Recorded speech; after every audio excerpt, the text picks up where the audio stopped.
Warning, the following video has flashing lights and also includes content that may be deemed inappropriate for some viewers. Viewer discretion is advised.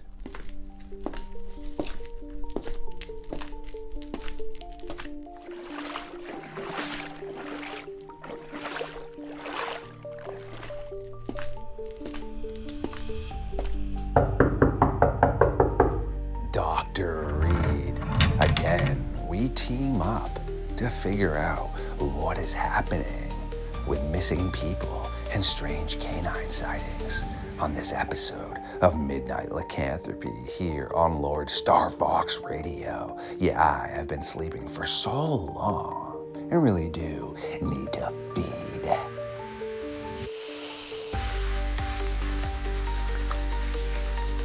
Well, that was a tad bit messy, but no worries. I am fully revamped, recharged, and ready to rumble. And now that Dr. Reed has released my shackles, it is once again time for us to go monster hunting.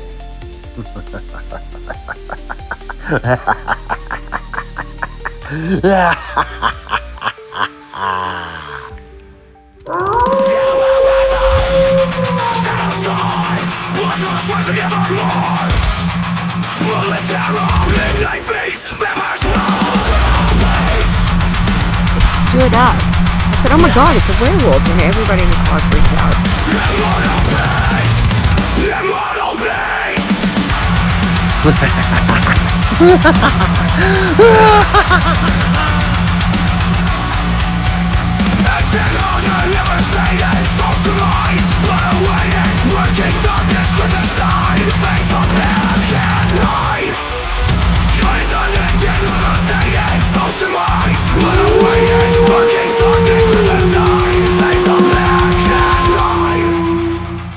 My creatures of the night, yes, welcome back to another episode of Midnight Lycanthropy here on Star Fox Radio. We have a member of the Midnight Society science team once again sitting down to hang out with us. Dr.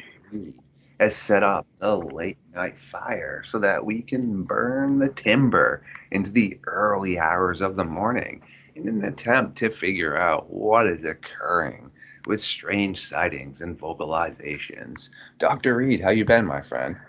I'm good, Kenny. Thank you for having me again. It's a little bit cold, so if you hear me kind of rustling in the background a little bit, it's to shift sitting in 33-degree weather temperature out in my office, but we're Wim Hofing it today. It's good for you. That is brutal. I mean, I sleep in a coffin, kiddingly, but no, for sure. I'm used to the cold up here in Maine all the time. I mean, I'm a New Englander, so I can't really complain too much. We've had a pretty mild winter, to be quite honest with you, in all aspects. Yes, sir. Absolutely. I hear you. And then when it's negative 40 consistently, it's just absolutely miserable, even if you got snow or something like that. So it's a little bit of a blessing to be somewhat milder. That's actually why I'm in Texas and prefer Texas. But we So, still get snow and cold occasionally. yes, I have heard that it does get pretty cold down there, and I mean, it gets cold in the desert, so it does make sense. But yes, if you could see all the snow we have right now and all the good old snow blowing everyone's had to do, you probably wouldn't be too thrilled about it, that's for sure. Right. It just makes it a little bit extra to have to deal with, especially when you work outside most of the time, because my office is pretty much outdoors. Other than when I'm inside doing something like this or having to write up some documents or whatnot. And it's the snow is beautiful, which I appreciate we get, and occasionally it'll get down into the negative 20s, but that's a rare spout. Usually it's just cold and brown. So So fun. anyhow. It's like I used to tell my exes and stuff that would lay out in the sun all the time. I'd be like, yo, you're gonna look like a crisp, and she's like, no, I'm fine. They were all down in tropical weathers. I'm a New Englander. I don't really get the most sun. I'm also a creature of the night, so I don't really care too much for the sun. I actually enjoy the moon and such. I'm super creative around then. But yeah, it's funny. It's almost like you get frozen up here in Maine so that you preserve your youthful aspects a little bit more. It's funny. Yeah, and for doing freeze therapy is actually good for anti-aging. Yes. Ace and I go in and do cryotherapy in the city, which puts you in these sub tanks that go down to negative 222 degrees. It's a trip. It's pretty intense, but it's good for you and it helps completely jumpstart the system. And for as long as we've been out here on this ranch, which is a really old homestead, we don't have central heating or cooling. So in the wintertime, it's cold. You see a breath in the house, and the only thing you have is a fire, just like, how our ancestors and our great grandparents used to, which is, kind of coming back full circle anyhow, because we have to change the way we manage ourselves. But it's good for you. It's good.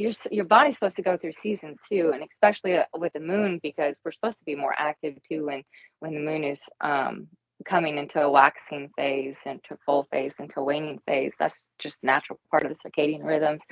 And a little bit of sun is good too, but you definitely have to build up a base, but at least 20 minutes during peak UVA uh, spectrum, which for us down here is April to November. Up north, more northern hemisphere, is closer to the end of May. And then when y'all fall season begins, the end of summer, so probably more October-ish. But that's how you get natural vitamin D. And just getting too much is obviously not good because you had overexposure. So right in the middle is important. Great stuff right there for sure. I probably could get outside a little bit more. I just honestly, until I get monetized, that's legit. All I do is look for amazing hosts such as yourself, edit, repeat, I upload hear you. stuff off of my phone onto my portable hard drive, edit It's again, time to repeat. hustle. Yeah. So I Yes, mean, at sir. some point, once I do get myself monetized, I can then sit down and Relax a little bit.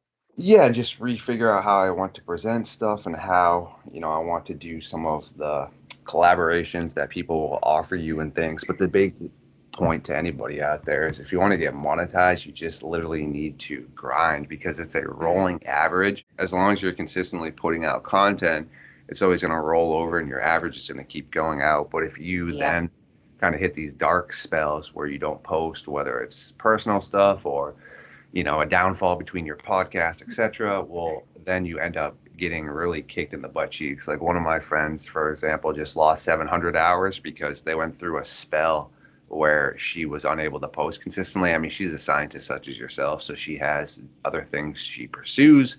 But same thing, their podcast went quiet for a bit. That's what happens. Important to anybody Hmm. out. Yeah, you just got to keep on force feeding the algorithm. Right. Once you start it, then just pump it until it's in the algorithm and catching, especially too for us with this particular podcast, because it's lycanthropy.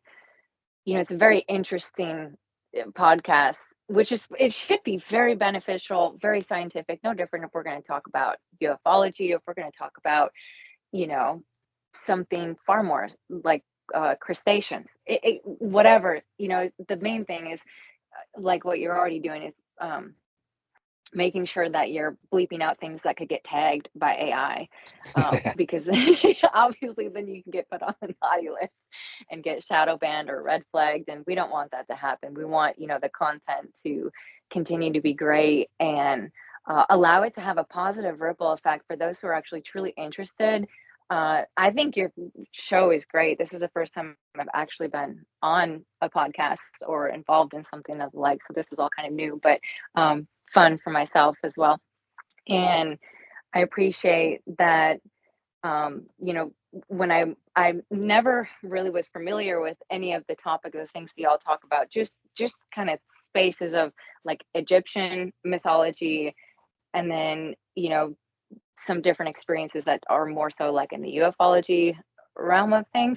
And my life is full of either studying or practical application of what I got going on, and raising my children and managing our ranch, which we're building into, an empire. We'd like to be akin to the legacy of Four Sixes or King Ranches and the others that have been for generation on generation. Um, and I just am so thankful this came around, because I see it as an altruistic thing that we can do to help those who are actually interested in this topic, especially this should be taken seriously. What I personally encountered should absolutely be taken seriously. What other people are encountering should absolutely be taken seriously. There's a lot of unknown questions, and it still is obviously a laughable topic to some, even myself, when I initially heard the terminology, and thought it was like a made up joke, until I was like, wow, this is good though. This helps us to organize and formulate a lot of really important concepts and things that we still need to piece together, which is absolute. If anything, this is to this degree, this caliber, this project has never been taken on in the Lycans before, other than what's been recorded in history. And to pause for a second, I came back to your podcast a couple times. I made time for this last week to listen, and I loved it, because I realized this is the direction that we need to go. Not only is the project organizing and formulating, and Jody's done an amazing job of that, and then everything that's coming together in the production side of it for high quality research, which is anything that those of us who are scientists need to understand, because you have to have a determinism first of whatever your hypothesis is. You have to collect your evidence, including empirical evidence, which is things that, like, through observation, speculation, formulating into your theory, which is the end result, potential end result of your hypothesis or your question. And then collecting your data and falsifying that, or seeing if it's falsifiable. Does this hold true, basically? Is it consistent? And if it's consistent, then it can get validated into theory. And at that point in time, for myself, why I said yes to this project, although I initially thought 5-6 years from now I'll jump in, and then it'll be more realistic, especially with my children being in a much more later stage of development, because right now they're still in the adolescent phase, and that requires a lot of commitment from me on a daily, consistent basis, outside of the other projects that I have going on, my own education documents that I have to keep up with on a daily basis. I write at least a page or two that I have to document things, and then cross compare that what the lab's doing. A lot of things that I personally am, as a naturopath, attempting to stay out far enough ahead of, and knowing probably within the next few decades I'll be highly valuable with what I'm presenting. But right now I still have to kind of remain low key, and then I have these other projects that are really important. And my passion, especially as an ethologist, my specializations in equids and horses, Equus caballus specifically, and then also in the Canidae or Canis, or the dogs specifically, because that is actually for like cash flow income, is an ease for me, and also an elite sphere spectrum that I can stay in, where it's returning to me a caliber of what I'm actually worth and where I want to remain in income. And then the other things in the future that I know will continue to become more essential, because the average statistic right now is 1 in every 3 children does not have an appropriate positive mentor. And that's pretty crucial and essential, especially the direction our species has been going, and the amount of crises that are already prevalent, not just in our own world, but that of the planetary, which is beyond just part of the facades that are in part being parlayed, but it is also within our entire solar system, like global warming, for instance, which is in part being stimulated in order to propagate funnels of money, when we already know all of the planets are actually heating up, because we're in a binary system. And when we come, coincides with the precession of the equinox, and when we're coming around the front swing of the brown dwarf, everything heats up, everything wakes up. We go through extinction phases. We're in that era right now. That's why there's also many of us, like myself, who feel a sense of urgency. It's not a rush to get somewhere to an end date, because when the prophecy is more than one, just say it's the quote unquote end of time, it's a reset of how people are actually associating with clock time. And where we have to go back with what I've had an understanding, those who are my mentors from other dimensions, it's cycles. We have to understand the cycles. And that when I chose to come back to after my NDE, and I had the choice, I had an understanding, I would go through this rapid transformation that would help me understand where all of our species is going wrong, which actually what an ethologist, what we're pretty incredible at doing, because we understand behavior in terms of naturalism. We figure out where did things go wrong within the nature. That's why I enjoy reverse engineering things. There's a lot of stuff right now. And I do my best to stay really balanced and removed or neutralized from a lot, because we still have to stay very grounded with the changes. And even for myself, because I carry an X factor, or what is in theory prescribed as an X factor, the females who acquire the extra marker on the X from the males that are colorblind that get the enhanced senses. It's not to say that everybody doesn't have that potential. I personally believe that our brain is not actually even enhancing to those potentials. That's why I think all of this, the lycanthropy, the ufology, metaphysics, and also with our other sciences that deal more with the Newtonian physical side of things, all are essential to bridge together for us to understand many different things right now, because our brain has so much potential. It could be operating at such a higher level of capacity, regardless of whether or not you do have special markers or not, and the fact that we all essentially carry the same genetic sequencing and makeup within our species. Obviously, those constructs are going to change just a little bit slightly between species, which gives you the morphological physicality you have.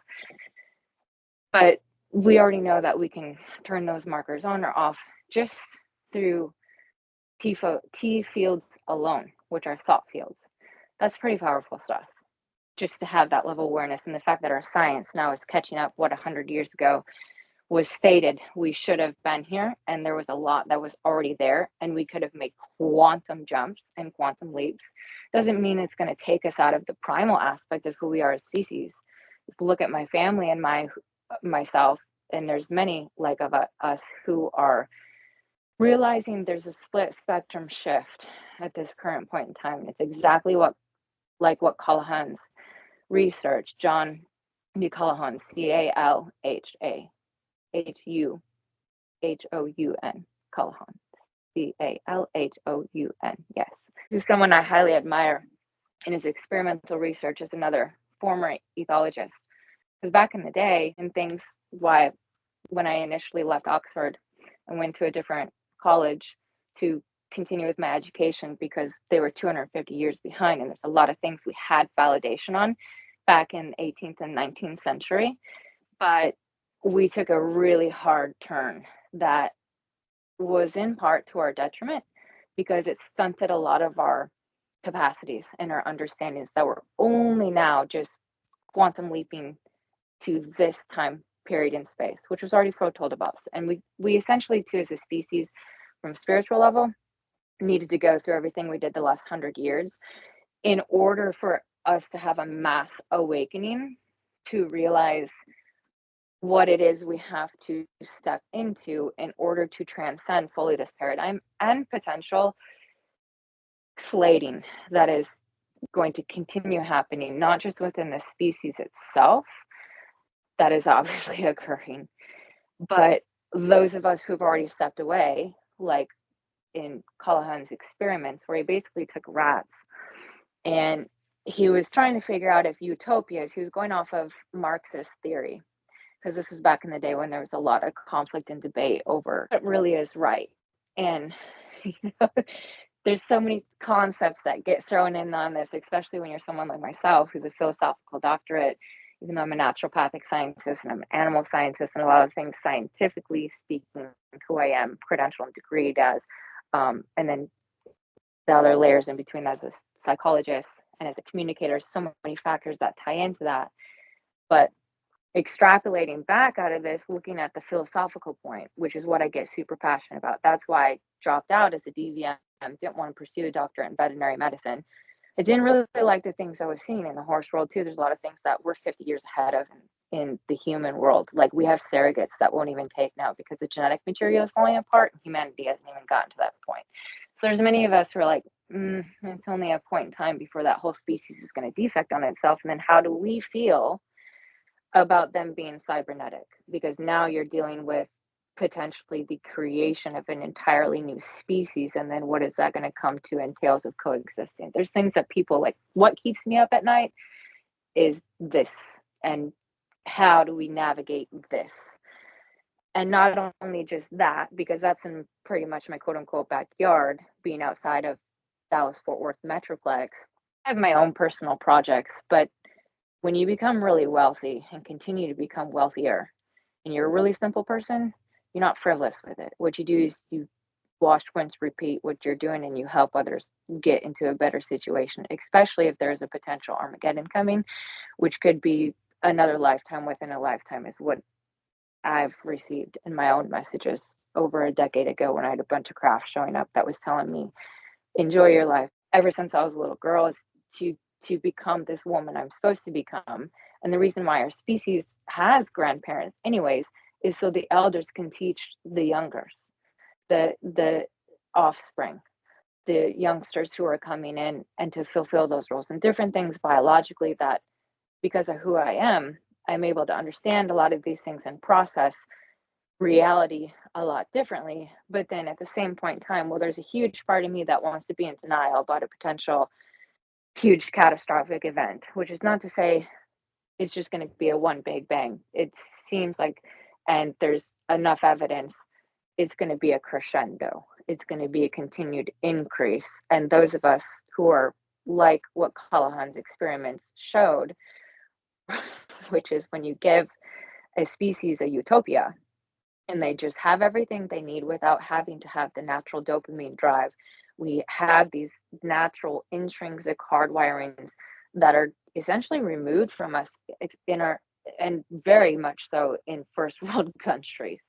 And you're even encouraged to give up your young, very prematurely, especially for the developmental rate our species is supposed to have, and have that secure attachment, which that would completely obscure mental and emotional disorders in the first place, as long as the maternal aspect knew how to have these natural innate capacities, because you have to have a strong male and paternal figure that is supporting this. There's a lot of things naturally that we have fallen so far away from, and the propaganda that's been present, and the species is literally fragmenting itself.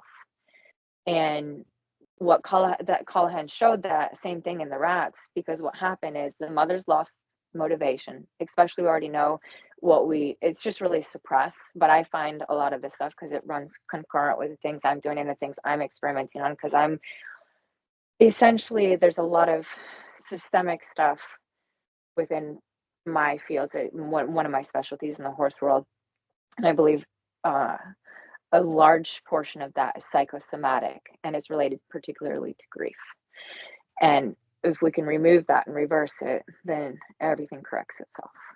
And so, and that it's neurological too, and then shutting down at different things and paralysis. So like the way we approach healing can be totally different. There's a lot of facades that are being put on humanity right now, except for those of us who are really aware, and then striving to stay well ahead so we can secure our own offspring who are coming in to be geniuses and ideal and optimal within this species, to help the species. Because literally like there's a lot of people like, oh yeah, we're overpopulated. They're buying all of the reality that is the elite's agenda without realizing 75% of the species already got targeted. That leaves 25% of us who are the rare bloods, the ones who are resilient, the ones who are aware of it.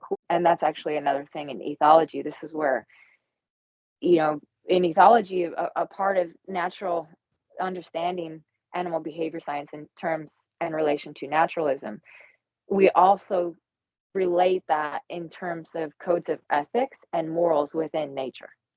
And we are binded to a really high oath just by becoming an ethologist, especially in today's current age and time, because the founding fathers used to believe that animals were not sentient. So a lot of experimentation, still experimentation, is very grotesquely unethical, even the things that are very obscure and misconstrued. But anyhow, Callahan's experiment, the alpha leaf, the alpha sniff up something is going wrong, because what happens is a species starts to turn on itself. The mothers stop rearing their young, totally turn them over. These were prophecies that are already spoken about 2,600 years ago too, that are coming to full fruition, that they wanted the state to take over the children. That is so disruptive to the way our species is supposed to be, the way especially to be raised optimally. But with the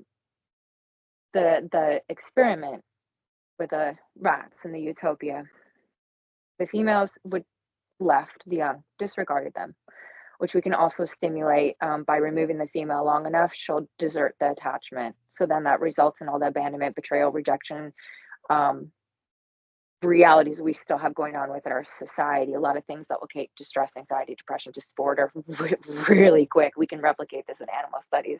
There's certain key factors you do between social despair, deprivation, and inhibitions, and you can absolutely replicate. So then how do you reverse that, right? Because that's what I love to do, and eventually in the future will help teach people and move into a sphere, because I can do therapy and in for equine facilitated therapy, which I want to do to help, especially within the cities, and teach people. And then we have to fix our ways, which we are, and we're in an area that's already changing, and we need to have a lot of hope and a lot of faith. But we're on a timeline of 30-40 years potentially hitting some major road bumps in the solar system and with our planet, especially since all the super volcanoes are waking up, which is not to say we don't need all that sulfur in order to combat the amount of parasitic pathogens that have been rapidly enhanced through selective evolution. That is absolutely unnatural, and things that, even to myself, stuff that also keeps me up at night, because I'm very interested in pathogens and parasitology and different stuff that, like, I don't understand the madness when I'm looking at different things that are coming out of grant to fund research or other stuff that, like, when I go back to look at these papers, because I have to cite this with certain stuff and it gets redacted. And so I've gotten better about taking a screenshot of it and or printing it out if I need to have that, and the different things, because there's stuff that is totally unethical that is going on, and it makes me sad. But at the same point in time, it makes me realize this is why I was put out in this type of environment, and I was pretty much reared to be in this type of environment, and then help others realize how do we live in a more coherent balance as well with nature, and then the reality that is essentially being imposed upon us, and it's not going to go away regardless of a catastrophe or not. That just means it's, if you're not prepared for electricity to potential go out, if you're not prepared for potential dew hits, if you don't care if your insurance gets revoked, which most of us want to drop because it's a fraud. And I have brothers who actually, one of my brothers, both of them work high up in insurance, but one of my brothers tested smarter than Bill Gates. And he's very much a numbers person. I find it brilliant because numbers is not me. I'm very much science, but biology, arts, music, and then my specialties.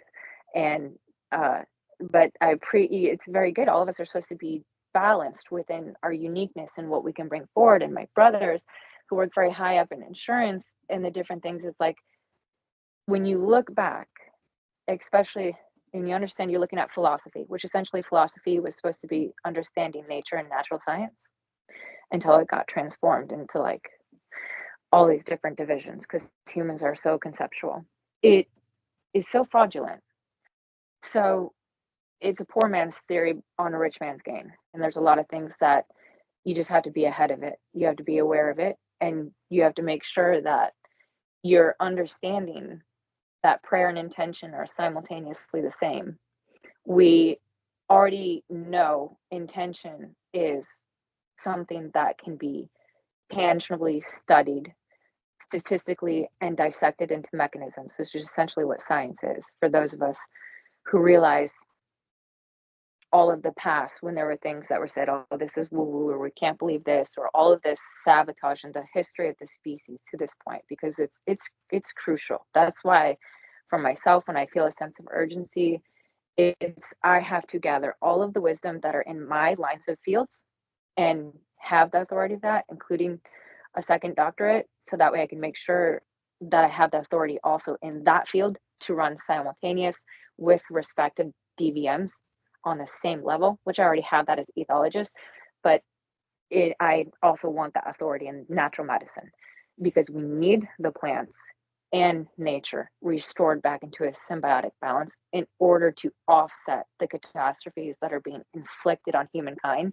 and those who are still too ignorant to understand the importance of coming back into a harmonious, homeostatic relationship with ourselves, regardless of if you're wanting to be in a smart city. Although myself, and I know there's others, are still very cautious when it comes to things, even though those of us who are sliders, which just basically means we have the ability to influence electrons and neutrons, but neutrons more so are a buffer for when we're having protons come in and how you influence matter. It's more so the electron, the electromagnetic component.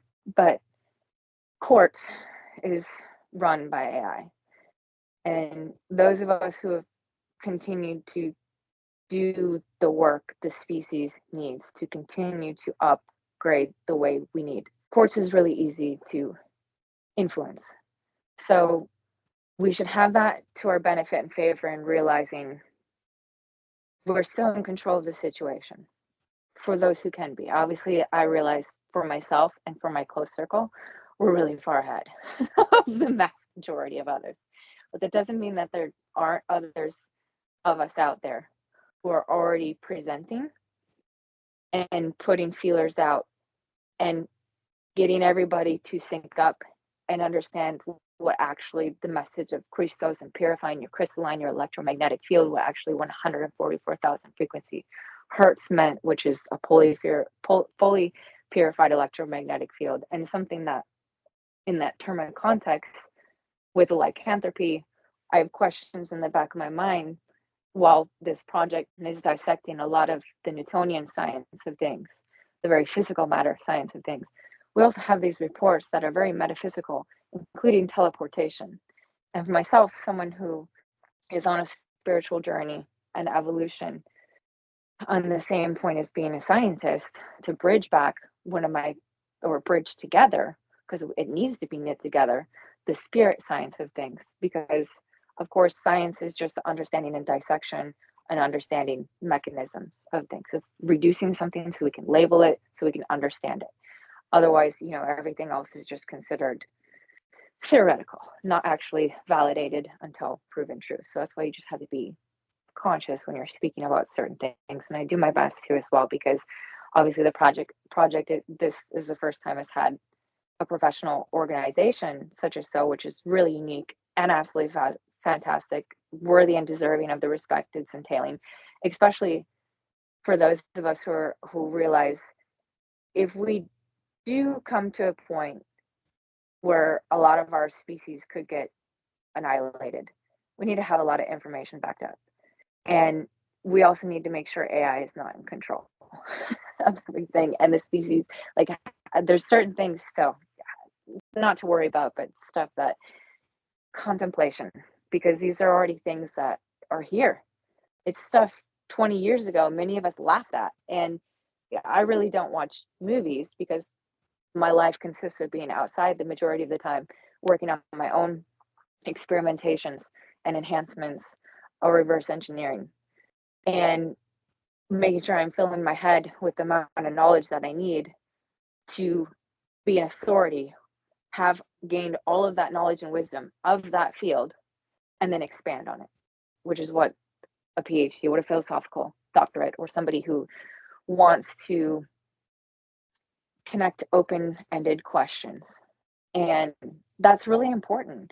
And for us to then bring all of the information together, because what were to happen, what I wonder sometimes, even though I do not live afraid, it is very important for us to also understand courage, which I need to get to. I've been rambling here for a bit too long, but important stuff, because this message is meant to create ripple effects and continue to create positive ripple effects for all those who are hearing right now, or tuning in at a later date, because it's very important information for all of us. And then to discuss what I didn't explain very well last time, which is very important, on the differences between aggression types of behavior, agnostic behavior, which is like fighting type behavior, and then a few different things we can brush on in there, which are important tactics we all need to have when we're dealing with it, with any potential threat. Doesn't even have to necessarily be a dogman. But these are important things, because obviously, for myself, if the species is being called, which it already is, our species, and for those of us who are quote unquote kind of in that gray safe zone, we're smart, far enough outside of the smart city, which the smart cities are going to be essential to function for humanity, but humanity still is going to have to upgrade drastically to make sure we match the level of technology without succumbing to it, because that's why it was completely destroyed last time. For those who believe in what happened during the Younger Dryas and the era, and why that incurred, and the alternative side of history that is more the suppressed side of history versus mainstream academic side of history. So, that's important. But for those of us who are already like, yeah, we do these exercises on a regular basis, it'll be fine. If we have to merge with it to an extent, our species should actually upgrade enough. There's standards that we should have, and understanding, simple things like self-defense, because that comes innate to all of nature. And for anyone in our species to tell you should not be able to defend yourself, they are 100% at fault, because the species, all species, comes innately hardwired that way. Even though for our species, we are the most creative tool users, but that's been to our advantageous benefit, because we've come to the point we have, although we are still operating quite imbalanced and we could come a lot better. But, these realities are not going to go away. And for those of us who are going to honeycomb in the yellow zones, which is where you can be out in nature, you can be doing restorative agriculture or homesteading, as long as you're also a part of some form of restorative, regenerative, sustainable type of agriculture. There's a lot of things that are changing, shifting, things that we have to and we must. And there's a lot of stuff that people don't even realize are coming, because they're not paying attention to it. And if you're not paying attention to it and preparing, which is even just intentionally, because for those of us who are moving in a power position, we already know, and I've already seen, once this ranch is on complete lockdown and we continue to expand because we have the block, we're going to do homesteads interlaced with the wildlife management. And it all the way that we've been shown how it has to be done in order for the community to be self-sufficient, because you can be self-governing under 500 or less. There's different things we can do to run parallel with what is going on with the smart cities. And I've had really bizarre dreams too on repeat. That I appreciate having people of other strengths where I have weaknesses. That's how we're supposed to have a community. But when I'm hear things about saying the banking stuff, then she gets back to me. But she's also had parlays with Jen, and everybody's going to have their karma at some point in life, and you get to choose how you are navigating in life. And there is always a consequence and action and reaction for everything you do. And that is the number one thing that nature will teach you too. For those of us who live out in nature and deal out in nature, and it's crucial for us as a species anyhow to live more coherently, because we are a part of this planet. We've annihilated ourselves so much, which has been in part essential for this rapid evolution. But it is to the downfall of the species in itself, because it is creating rapid dysregulations and downregulations.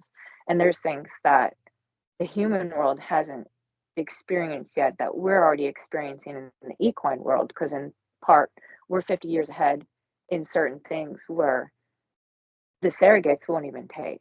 It's so just fragmented, and it's self-destructing. So, and that's why too, for myself, when I've had interactions with different types of extraterrestrials, which I'm very thankful, this is the first time I've been able to talk openly on something like this, and this platform is absolutely beautiful and wonderful in that fact, because otherwise it's something I have to be very quiet and very discreet on, because there are a lot of people too who are very quick to label things, and our species has also had a lot of disinformation that has deliberately been fed out in order to continue to control the population using fear tactics. And the reason I'm going to explain this as simply as I possibly can before I jump over into deciphering the different type of agnostic behaviors and what we can do to our advantage and benefit when we do have certain encounters. And it's just beneficial life skills anyhow. It doesn't matter if you're going to encounter a dogman, if you know you're encountering any type of threat. These things are absolutely essential, because a lot of this is subconscious information that is also exchanging. It's below our conscious recognition a lot, especially for us humans. Like, we don't always realize that something is smell is registering unless it's super potent and strong, compared to something else that has very heightened senses. But those things really matter in the animal kingdom in any given situation, especially if something is evaluating you to determine whether you potentially are a good target, or whether they should probably avoid you because there's going to be a cost to risk of injury. But what's really important is to understand that we can always remain empowered within ourselves. Although, that requires us to also overcome the dark shadow negative aspects of ourselves. Doesn't mean that those things don't exist and they're not there, because they're 100% natural and intrinsic, especially the startle response, which is important. That in that moment is supposed to let you know, how do I handle this situation? And those instincts are primed for that reason. But if you can engage a level above that and start to control it, now you can empower yourself. Now you can empower the situation. And what I found so fascinating when I researched up on you a bit, StarFox, because I didn't know essentially what I was getting myself into, but I was like, oh, this sounds fun. And I have a lot of wisdom to share, and it's a unique little niche that's akin to cryptozoology, which is another thing that's been on my bucket list to get well educated on, and potentially even get an additional MSc in it, because I know, like, I have another 12 years of finishing out raising my children and homeschooling them and overseeing their private education by scratch and doing my studies simultaneously. And I'm again a very privileged woman with a very balanced, supportive life. So I'm going to take that time to make sure I become well versed in the things I'm very interested in, and then come back full cycle to, how do we help? How do we help teach? How do we expand the book? That's what I'm really interested in, because there's a lot of things in the university book that I just was like, please toss this. We need to come back and omit it. And there's, add to it, and different things that are now able to happen much more rapid pace, which is so beneficial because of the internet, which is actually something that we got from the extraterrestrials. And the things that are so important is that the extraterrestrials who are collecting genetic material, it's not just on cattle and humans. And there's a lot of things that are also in part misconstrued stories to propagate fear, and a lot of different things that those who would be more inclined to listen to this channel and or in the future, who can start doing their more research to understand where all those trillions of dollars disappeared, where one of my best friends came out of, the whole underground shadow side dealings and the contracts they had. It's not always everything what you've been told. And it's not just those two species. There's already a knowing. And the other thing too is, when you ask the indigenous side of my ancestors, they don't understand alien. When you show them a picture of like a typical, what people would think a typical alien is, like a gray type alien, Zeta type alien. Uh, they say that they're the ant people. So that completely throws a whole monkey wrench into the propaganda side of things and what we've been being told versus what I feel it is more is that yes, there's an oversight that's going on because it is almost like when your grandparent is watching a naughty teenager child who may not necessarily be on the wisest path. And like, what do? You can't really punish a child. You there's so you just kind of more so watch and then you want to be guiding when you can and where you can. It's not to say that there aren't certain things that are questionable going on either. I mean, there's a lot of stuff that people get concerned about. And for myself, I guess because I'm a naturalist, and so I witness every single day life thriving and life in conflict with itself, and what actually the survival of the fittest, what that actually represents, what optimization of the species, the natural selections, the things that our species has come to this point been almost stunted. And, you know, we have a lot to help ourselves become better in general. But there's a dynamic that is just natural. And so there's certain things that what I feel is a lot more unethical stuff is actually a lot of what is the human stuff that is going on because it's been allowed to be persistent, including a lot of things that many of us don't agree with, like with the robotics. Because I wanted to speak on that quick for a second. There's a few other stories, not for this podcast, for another podcast. I'd like to discuss or go back and discuss some of their details. But I was listening to a whistleblower who had come out from the underground and they were basically being witch hunted by the men in black because they were working on free energy devices, which, you know, 10, 15 years ago was really taboo. It's still really taboo, but now we have people who are really pushing for it, and the collective is already supporting it, which is good because I'm all for magnetics and I'm married to the oil field. So I understand a lot of things, and I'm not pro everything electric. That is not sound. There we can do far better.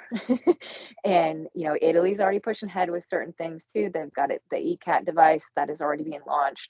So that's the direction we need to be moving as an enlightened species. But there's a lot of things that we can just do better and understand better on. But back to the Dogman, what what came after him, because they're working on free energy and what they were all scientists from the underground who it's so compartmentalized and it's strategically done that way so that way you're not allowed to share information and everybody doesn't have the whole piece of the puzzle except for who's the highest up. And they had all gotten together because they had been declassified or dismissed, and they were working on this device, and they had the Men in Black come after them. And the Men in Black, what it sounds like, this is before I knew the Dogman project, because he just called it a cat alien, is because he's like, it looked like a cat, but it stood like a man.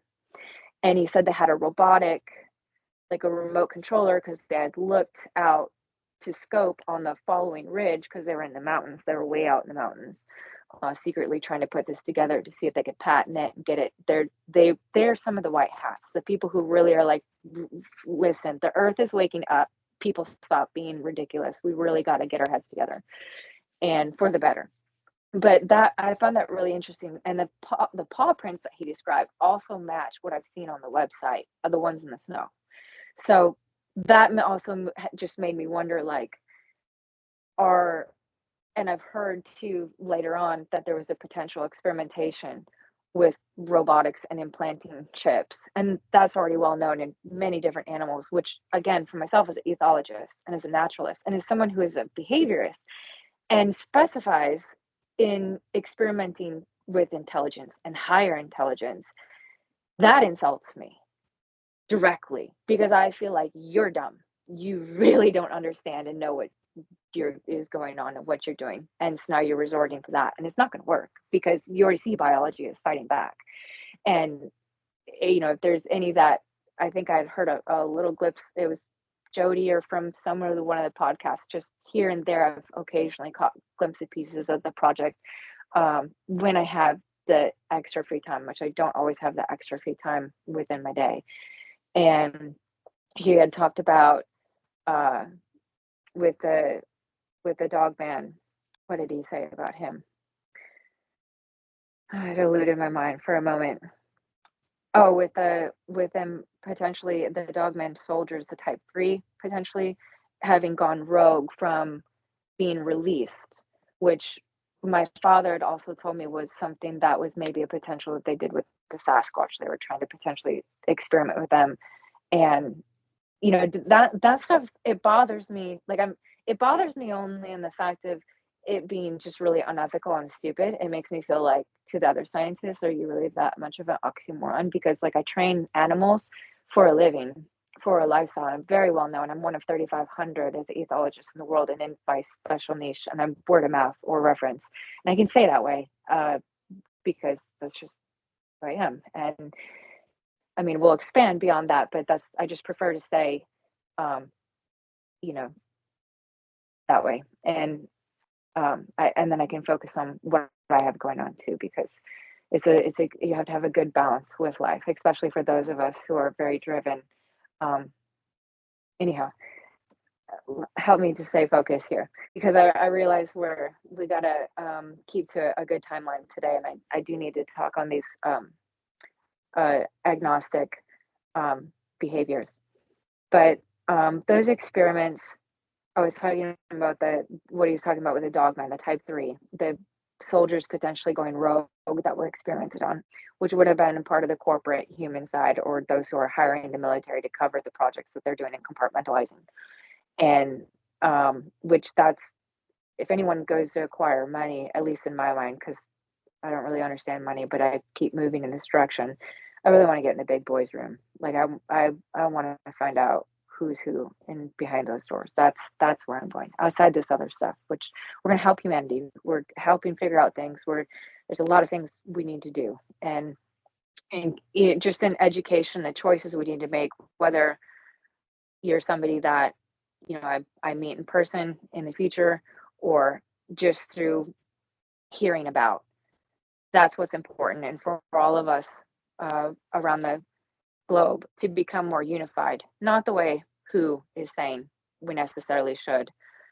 There's power in numbers, especially once we get our intentions aligned. Um, we're going to make better changes, and I believe those things are coming within these next decades, and we're still fine. But this other reality with the Dogman, we still have to deal with this. I hope, though, you know, our experiences, why I want to talk about this other stuff, which is a part of my profession, how we can create a better level of respect and boundaries. For those of us who are going to be living in the yellow zones, or what Agenda 2050 is classifying as yellow zones, where it'll be restricted human access, those who are permitted to live there for whatever reason they're doing to help benefit the environment, and also to humanity.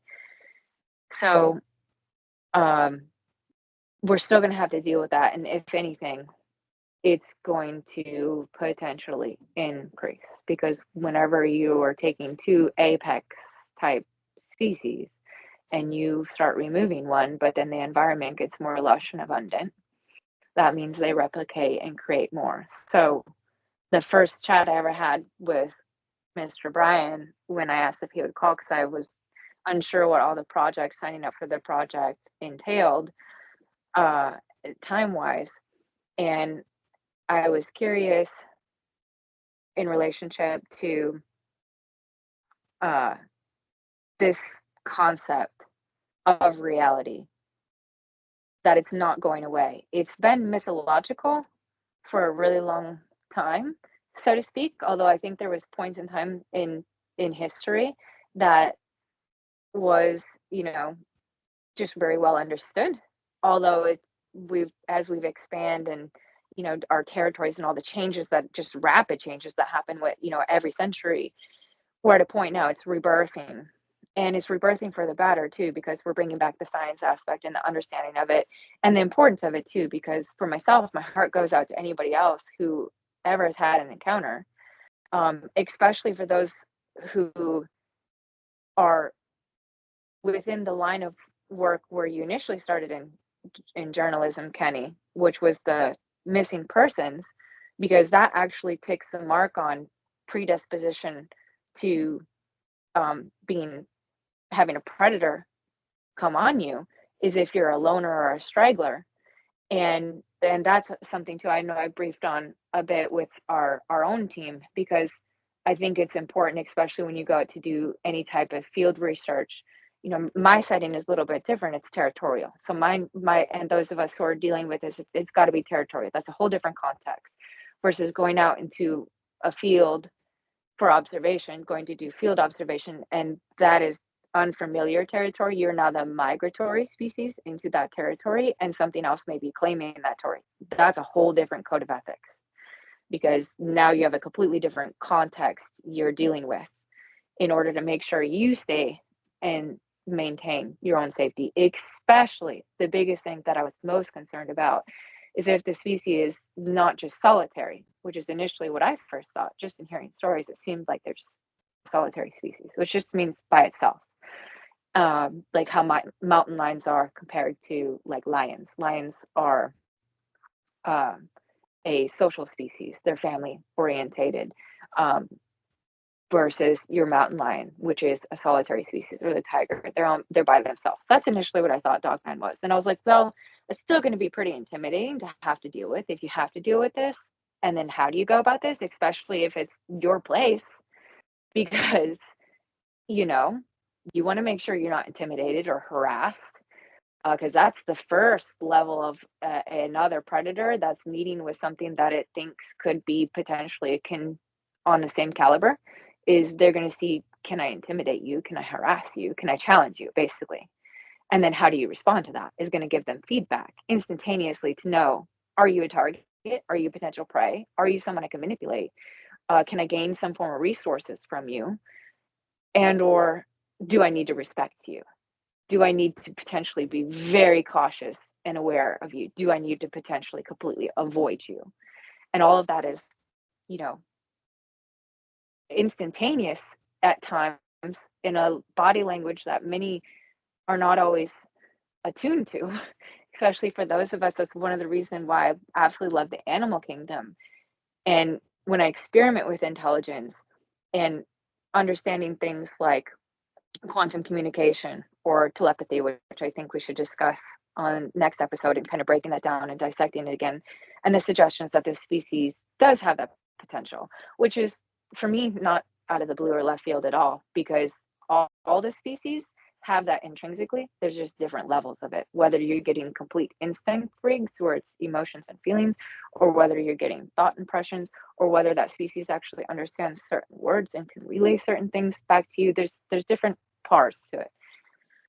But the thing that is most important is how we handle ourselves. Because to me, when this happened, when this happened and then it kind of crescendoed to all of this unfolding and manifesting, which is a wonderful blessing in disguise, because I do love to help. I'm very geeky and nerdy about what my field of passion is, my sphere of interest. But what's important is how we handle ourselves. Because to myself, in the animal kingdom, what we deal with, I'm in this reality, it's been pretty much my life. And I grew up different than most in a very small village surrounded by Amish. It's almost like you completely take everybody out into the 18th and 19th century before we had these different changes. And that's not to say that modernism it wasn't important and good, but I just had a totally different conception about reality. And I was always in the barn, and I was always with the animals, and I was always understanding intuitive things, and I always preferred animals compared to people. And it is because I was supposed to help understand all this stuff. It's part of my life purpose and missions to bridge these gaps and help those of us who are already expanding on this. So it's actually science and not just woo-woo stuff. But the main thing, again, is how we handle ourselves. Because humanity has really been trained out of a lot of our intrinsic natural behaviors. And we already know too that things like fear can be hereditary. So that's actually really important, that we need to understand for our own benefit, can be for better or worse. And it could be either or. It could be, we could, in my mind, what I'm already reinforcing out here is I want to make sure whatever I'm dealing with in the woods, because we've had the sheriff come out here over the big ape and the Sasquatch research groups that were out here. I've personally shot at that atypical wolf that sounds like it's a T1 variant of the Dogman. We also have big cats. We have coyotes. We have a wide range of predators out here that are just normally coalescing, and we have to coexist peacefully with. And you have to maintain dominance and claim over your territory outside of shielding. That's just an intuitive thing, what I breached on last time, which is important anyhow, because those things can also be dissected and understood scientifically. It's just not really mainstream yet, which it needs to be. But so you can tap into that and have that as an enhanced level awareness. But these things are still primal, very basic. And just in general as well, because I meet so many people who have zero understanding of how to even claim their space. And our species has become so hardwired by fear, which can be inherited. And that's been evident of our species acquiring so many mental health, emotional disorders and dysregulations, because those functions that are very primal have been disrupted from the beginning. And in order to restore that, you have to bring back security, a sense of well-being. There's a lot of things, even for myself, because I've suffered from a lot of comorbidities that I actually reverse engineered. That was a part of the reason why I completely switched and went naturopathic, because I already was like, we're hitting against so many problems, and I'm asking you questions, and I'm a really nerdy, geeky person when it comes to certain things, and I'm an A+ overachiever when it comes to things that I really love and am passionate about. And I really wanted to understand a lot of things that I had questions to, and nobody could give me answers. So it's all idiopathic. It's like, we don't know. We're just idiots. And that fueled my fire. And I was like, okay, well, I'm going to figure this out. And what's important is that most people have been trained out of this. Emphasize trained out of it. Literally, like why I say most of society is like a Pavlovian society. Once you get the first animal trained, it's so much easier to just get the next one to fall in line, because the elder teaches or sets the example. And actions always have more power over words, unless you're conscious, unless you're cognitive enough to sit back, soak it in, and say, I'm going to take the initiative to change and not be the sheep and just follow what is wash, rinse, repeating around me, because we're habitual creatures. And that can work to our benefit or not to our benefit, whether we're aware of it or not. And many of us are in that space and that sphere where we need to adjust those things, especially like my reality deals with this every single day. The forest is my life, and it is very natural and second nature to me. And I realize there's many people too who want to go out and enjoy things that we also naturally want to go, like to the national parks. They're beautiful and we should cherish them and appreciate them. But that, also ties back into the missing person stuff. And in my mind, what immediately comes up is the predisposure to predation. One of that is being a loner and strangler, because you're an easy target. If you're weak and vulnerable, that can also be through your blood chemistry or affinity, which is through your hormone and your neurotransmitters and your neuropeptides, all the different chain reactions that happen most of the time without us thinking about it. It's just happening as a reaction, is giving off a sense of smell. And that, there's so many people, I realize they're chronically stressed. Our whole society has programmed that. And it takes a lot of discipline to actually step back and make sure you're doing it. Even like for myself, doing cold therapy, which is, I, initially was a boohooer about it, but the universe was like, you don't have a choice, girlfriend. You're stuck in this old homestead and all you got is the fire. So you better learn. And then Wim Hof showed up and I was like, yep, got to suck it up. and you just do it, and you're a part of that in the seasons. And the same thing with other extremes, and to make sure that we're bettering ourselves the way we were primally designed and becoming what supernatural is supposed to be. That's what I've gotten from all of these engagements and understandings, not just the like the physical wolf that I shot at, the dogman, type 1 dogman. To me, that was a little bit different experience, but I didn't show up as a different person. This, with the extraterrestrial experiences that I have, all of those has taught me every single time how to be a better person.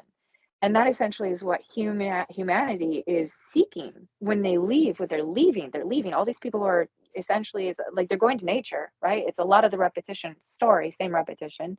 I don't follow it much. Occasionally, I get bits and pieces of news here and there of things that are important, or if I'm checking in on certain stuff. Because, like I said, I have to stick to a very strict schedule that starts sun up to sundown to make sure all of the time slots that I have for things, getting all of those tasks secured and checked off. And what I realize is just in hearing recaps, what it sounds like to me is the same thing what I was blessed with when I was put out into nature, into this situation, the circumstance, and the wilderness. And then all of it kind of blossomed in this beautiful reality. Because initially I was fixing to go to Houston, and God was like, no, the universe blocked all these doors, and all this unfolded, which has been beautiful and amazing, just like what I was shown when I was given that choice. You could come back or you could stay over here. What do you want to do? Go back to the planet, please. What's important in this era is us relearning how to be ourselves. And because this species, this biology, was meant to have so much capacity. And that's what others, when they're in the state, they don't realize it, but it's a subconscious, unconscious thing, because it is seeking itself. It is seeking to try to heal itself. You get to a point where you're so homeostatic, your homeostasis relationships are so imbalanced. It's wanting to return back to itself. But the thing is, if you're ill-equipped to go back to yourself, you don't just drop yourself off in nature, because you're plucking the weakest out of a situation, right? Because that person is on the brink of saying, I can no longer handle that. And that's perfectly fine, because there's only so much that you can create with a resilience mindset and adaptation when you're going to hit self-destruct within the delete. You there's a point in the species where it becomes so obscure, you have to take the initiative to reset, because nature provides everything for you. Like you could go disappear, and I could everything could shut down right now, and myself and my family and those of us who are around it, we would be 100% fine. Not everybody's like that, but that's how we're supposed to be. And it brings you back into a realization, an abundance mindset. Nature gives you everything you need. Nature lives in such a symbiotic relationship, and how we're actually supposed to engage with each other, which is more tribal, more communal, even though we've had to go through this rapid evolution to now.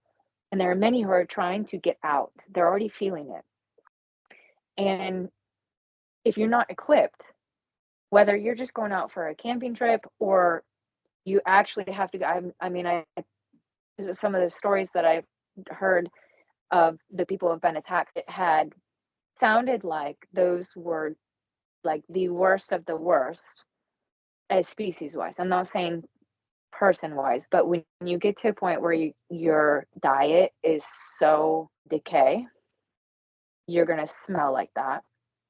You're going to bring an energy to an environment just through smell, sight, action, your behavior. And even though you can say as a human, hey, the national park said I have a right to be here. If you show up there and you're totally demented and defective, that already is sending out a beacon into the environment saying, please come take me out. Because that already is in the natural predation code. And that's really uncomfortable for people to actually sit with. But that's what I hear when these stories are retold for me, of the glitches that I've just gotten here and there, to kind of follow up with who's doing what or talking about what, and how are we expanding on that, both scientifically, the evidence, and then part of the history. So I can be a little bit more well informed with what this whole field entails, because for myself, outside of the UFOs and ufology and the spiritual side of stuff that has always been interesting in my reality, that atypical wolf was a very physical wolf that I shot, was very intentional in what it was fixing to do. That is a different level of predator. And that's not also to say everything is contextual. So that means everything is a case by case scenario and situation, depending upon the context of the circumstances, how you're behaving, how they're behaving, how you smell, how they smell, what's in the environment, what are the stimuli, what are the motivational factors, what are the rewards, what are the risks. These are all things that are instantaneous to any type of predator animal that's living out in nature, that is just constantly going through when we're engaging. And the animal that was fixing to take out my yearling, now granted, she wasn't a super big horse, so yes, that would make her an easy target. And maybe the wolf would have had a little bit more hesitation had it been one of my bigger mares.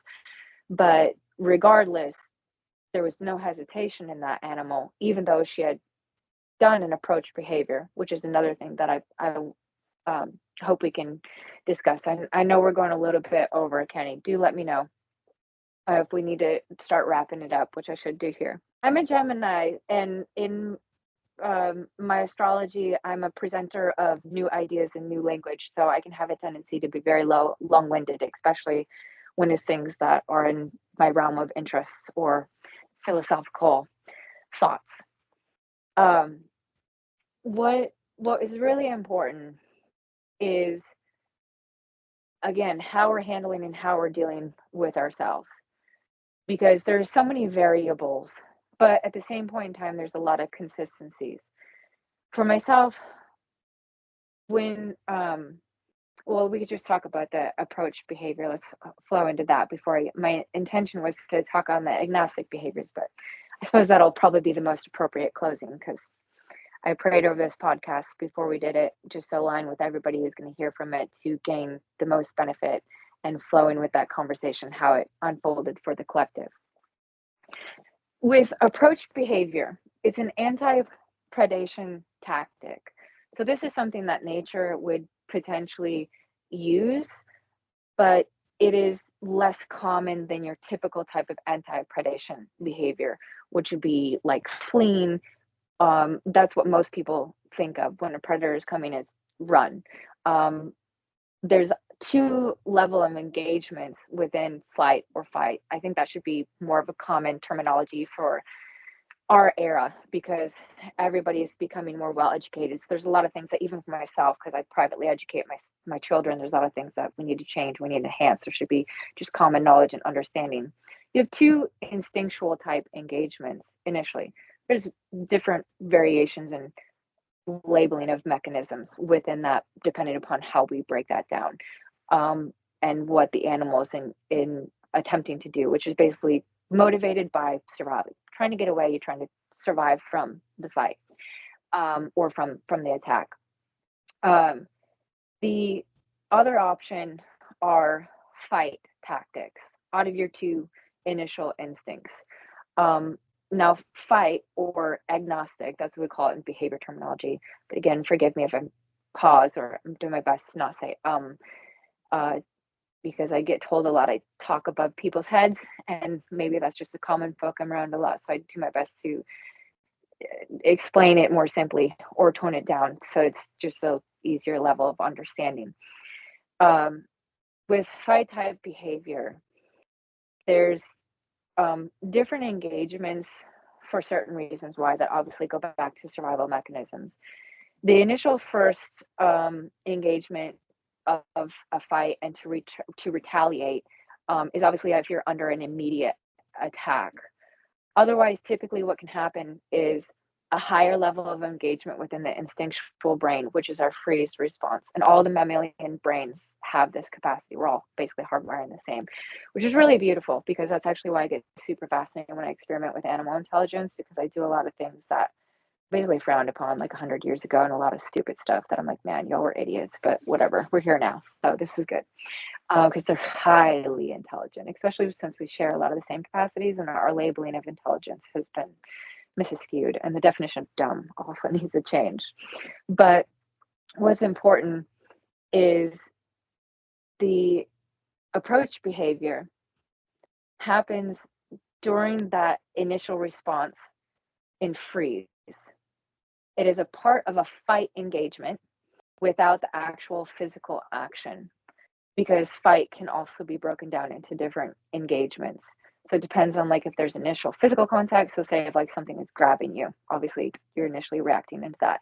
Something spooks you and you're startled for a second, and then you are able to jump back through polyvagal theory, which is coincides with Eastern philosophies, which then gets into energy medicine, and that's understanding we have basically conception and governor vessels on the front and back of us. And this is constantly feeding and recycling the information that is surrounded around us at all times, that is operating at a subtle, energetic, or faster than a speed of light velocity. And so, unless you're attuned to that frequency, which most of the animal kingdom is, again, this is something that many literally get trained out of. But you can bring it back online. And, there's different layers of it too, which next podcast, let's dive more into that, because it's also essential, especially for us as a species in any circumstances, any situation, especially if you're like, hey, I just want to go to the park and camp and enjoy Yosemite, or, you still need to be on guard. Or if you're like, I really want to go out and be a part of the team and do field investigations and collect evidence, then you really need to be aware, because that's a whole other context. And then for those of us who are ranchers and homesteads, that's another level of awareness where, there's all these different level of engagements that change with different codes within nature. And that's really important for us to understand. But with the anti-predation tactics that nature uses, in the freeze moment, the front conceptual vessels come back online, which is partially calming the body down, almost engaging it up to be in a sympathetic mode. But parasympathetic is still in, sympathetic mode, and parasympathetic is not completely engaged, almost. Para meaning inhibitory. So it's like shutting the brakes down on your fight or flight. This is actually where higher intelligence is enhanced. Like when I'm working with like our dogs or with our horses, that naturally, like when we do cow work or when we're going out and we're doing predation work, they have to understand these tactics. And this is natural within nature anyhow. And then we breed these into them and we continue enhancing them, which is our intention, our goal. This, part of humanity. And for myself, I like biological helpers that are, pardon me, very coherent to our reality and essential needs, not large scale. We still need to be modest about specific things, because what I own is now a luxury and more so ceremonial, but also a necessity to an extent. Those of us who want to keep working ranches. Anyhow, with the approach behaviors, it's only used about 20% of the time, but it's really successful. And it's typically more so group orientated. So that's another key factor. Like when I talk about my mare, because she did everything that was approach behavior, absolutely correct. And in fact, she was the most courageous of the entire herd. Everybody else was still like skeptical, because they'll trumpet when they hear something, or hear something that's spooking, or see something that potentially going to spook or startle them. Which then alerts me, because then I'm like, what did they see? Because I teach them what things are. So they're very cognitive of, what is a cow? What is a deer? What is a raccoon? Is a cat? They can understand. That's one of the things I experiment on, because how many words and how many hand signals can they actually learn? And within one species, they went up to 250 and they just quit. Like, so was that the max, or can we go more? Questions I still have that I'm working on answers to. But what I think is really interesting, they all alerted me, but it was something they had never seen before either. And again, it just, just feel peculiarities. And I really thought that it was just really out of place and it got pushed out of its territory for, different reasons. And it looked like it had gone a while without a successful neo because it was very scrawny but lanky. And everybody else was a bit skeptical and cautious, which is good. And especially the elders, they're going to scope out a situation first and gain a bunch of feedback and information, especially echoids, which are naturally prey. Were the things we're enhancing into these horses, and in part of the niches that we do with our working cow horses, they have these natural inclinations to read and pressure and move other animals, and it comes so hardwired. It's beautiful. We can continue expanding on that, which is why I was so impressed with, you know, by Philly at the time, where she she did it appropriately. But again, context. She's a prey animal.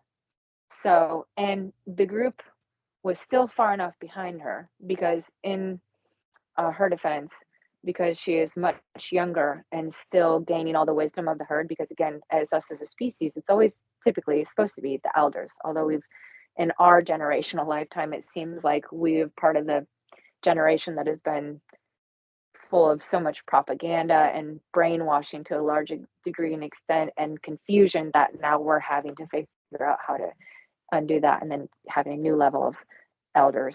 But um, within her, there's just a few mistakes that could be the reason why. Then I had to make sure I stepped in and didn't have any hesitation. And what's important is with approach type behavior, um, which is not something that, like, if you're in, if the if you're going out exploring, I would not advise this as your initial reaction and response to a situation, because that is actually actively claiming the territory. And if you're migratory in somebody else's territory and that's your first initial reaction, you're going to get checked pretty freaking hard. And it's important to understand that. But if it's your territory, if this is your homestead, your ranch, your property, even if it's in a rural type setting, or, I didn't even get into the phone call I had gotten last weekend, which completely blew my mind, that somebody had, they are like, don't judge me, don't judge me, don't judge me, over why I went to pick up this dog, the word of mouth, to bring this dog for the reasons why, and because they had seen a werewolf on repeat. And that's further in the city than I anticipated something could go in. So this is a situation that is not going to go away, but it's how we handle ourselves. Because if people are being targeted, it's going to be for a reason that you're presenting yourself as prey for some reason or another. And you may not think, oh, well, I'm not trying to be prey, but if your smell, if your actions, if your body language, um, even your tone, especially with animals, it's really important to remember, if you were to take yourself and put yourself in a completely different environment where they speak a totally different language, you'd be very blindsided and not able to comprehend what people are saying. So you'd revert them back to reading the tone. That's the energy signature, which is carried in the vocalization. That's how animals perceive us. And then when we go to teach them words, we break things down into syllables. So that way they can actually understand and then have an encoding paired with that. But what's really important is, you know, some of the ridiculous videos I've seen, people literally freaking out, which I understand 100%. If you see something that completely catches you off guard, and if you've had a lot of also biased fear programming, which is something where the way we desensitize ourselves, sensitize ourselves, and inhibit ourselves, which is desensitizing or being able to ignore a response. So it's basically like, you become immune to a fear response related to that image. So you're less jumpy, right? That's an important skill, especially if you're someone who's going to be a field observer and somebody who's going out to attempt to collect more data, outside of, the other things that are just general, should be general common sense and the ability to defend yourself, claim your space, understand this. The approach behavior, though, is more so if you're dealing with the context, it's your land, because that came up in the group a few times within the last 2 moons. And when you're in a situation like we are, it's really important you claim your space. It's really important you make sure that you do not allow for intimidation or harassment, and you draw the line. Now, for myself, because the vast majority of my livestock and my stock, that's not only a outside of monetary value, because yes, I do have very high end type animals, but they're, again, it's sentient. There's a very fine border, especially the things where I'm going to help correct in the future, because we have to do better as a species in the way that we're handling ourselves. It's really important. They're my family also, regardless of whether they're going to potentially go to somebody else and join their family. All of us have an equilibrium, and I'm a guardian to them, even though they have different species specific needs. We're all one family. And this is no different than how we were, at least on my paternal side, when we were indigenous, and how we operated as tribes. We protected each other, we protected our stock. You claimed your space. The only time there were ever legends about having squabbles and encounters was when you were out on a exploring, looking for something to hunt or to scavenge.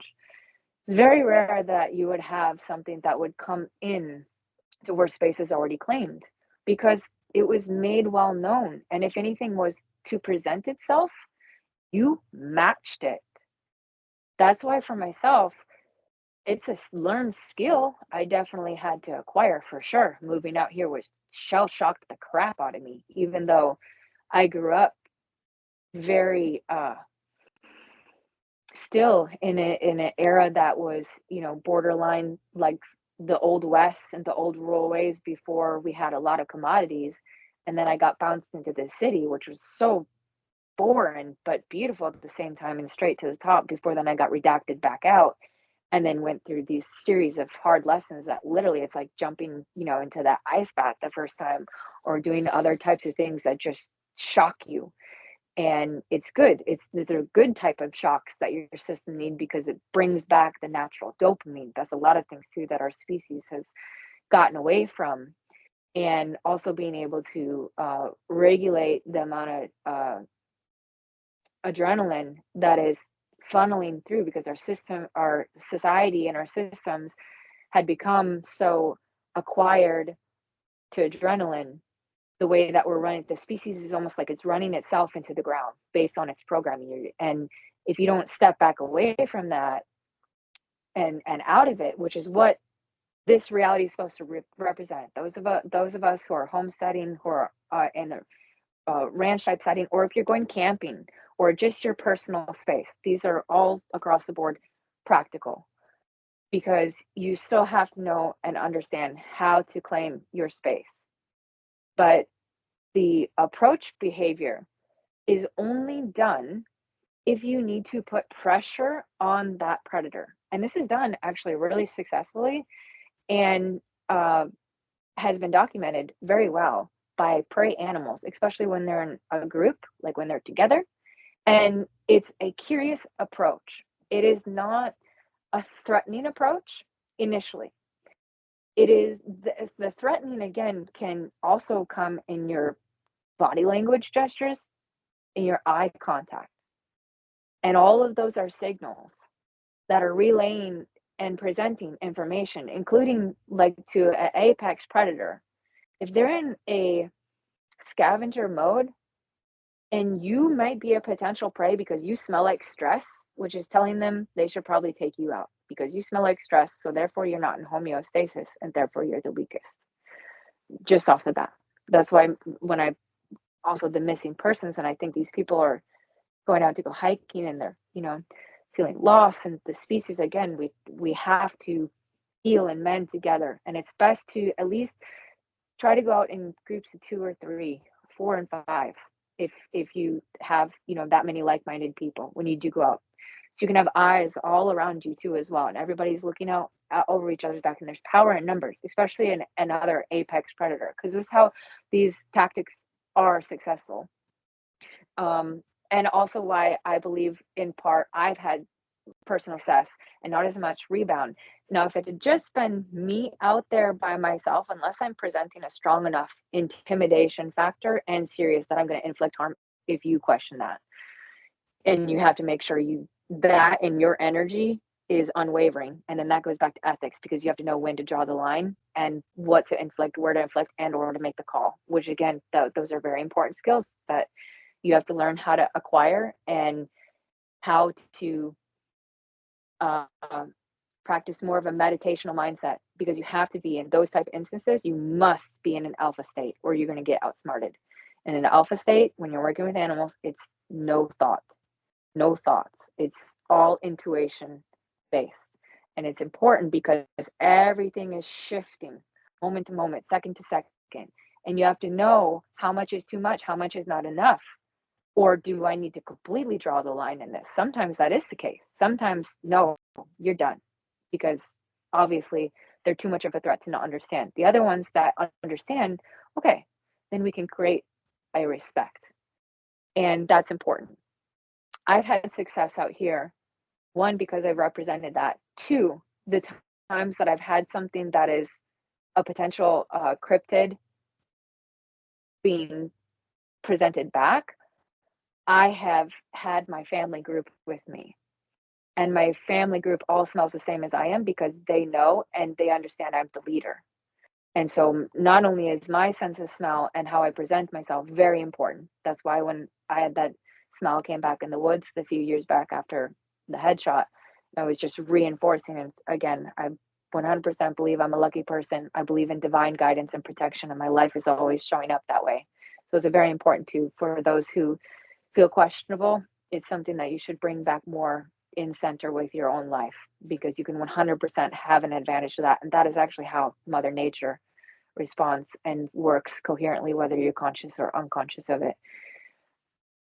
And I stepped out in front because I claimed my space, my family, my boundaries. I'm the leader here. Obviously, if my husband had been with, it would have been both of us presented forward, and or him standing up to make sure he is insinuating, backing up the gestures and validation that I am presenting, and or vice versa. This is very important, because it's especially if you're in like my family, one of the things that we love to do is also very remote camping, because the two males in my life, my father and my husband, really love big game hunting. And so oftentimes that puts us in spaces and situations where you can have crossings with other large game. And is, you know, you just have to know how to be able to handle yourself and make sure that you're handling yourself very well, because if something is present, even if you're looking at a group of males who's very aligned intuitively, uh, one would stand up if there was a warning or an alert somewhere, and you would notice, as long as everybody is quiet and just synchronized, or even if you're in a family group, it's much more intuitive. And this goes across species. And everybody becomes alert and aware, and everybody is presented to that area, right? My whole family in that moment was focused on that area. Everybody was very calm, and everybody was also full of courage, because that's something that I teach out here, and things that I've been expanding on, and I'm the first person theorizing about it because I'm pretty sure it's valid, which is that vasopressin is actually also indicative of the neuropeptide that would represent courage, because we can see that in the studies of what shows up. And then that ties us back into the different types of aggressive behaviors, which would come out of your fight response. Um, but again, there's going to be a different engagement there if you can go into a more of a freeze mode, which is to kind of bring part of your nervous system back online rather than just being ready to jump. You got to calm back down for a second so you can bring on higher capacities and executive functioning other than just instinctual functioning, because that can hijack everything. What's important is now you can make key choices and decisions that then will empower you. These are the same things too we teach this in the animals, because especially those of us who for our canine program, what I'm moving in the direction of, which is the PSA sports, which is what the police and military workforce do, does, you have to, and we do that anyhow because we put our dogs on predators. You have to be able to regulate, what they're doing, especially when we're going to transition that into now a potential human target, um, which is going to be a part of our future contracts and something that's essential and important anyhow. It'll be fun, but we want to make sure, hopefully, that never has to actually happen, but it's an important valued skill. And those are progressions that we teach in the animals to obviously have certain levels of inhibition and understanding. But in the fight responses, you have two different tones that occur, and they're very subtle. And I say tones because everything is going to have a signature. Everything always boils back into vibration and frequency. And then that gets into physicality. And then those changes that are happening and occurring. Because again, all of this is very subtle. And especially us as mammalians, all of us are hardwired similarly the same, just different shapes and sizes in different regions. And what's important is that there's two main factors we're already receiving and processing information through and by, whether you're aware of it or not. You can become more in tune to it, yes, and you can also become attuned out of it if you're constantly in a reality full of threats, which is actually how humanity primarily functions, and then carrot on the end of the stick that you can never achieve, which many are breaking that paradigm, and it's important we do.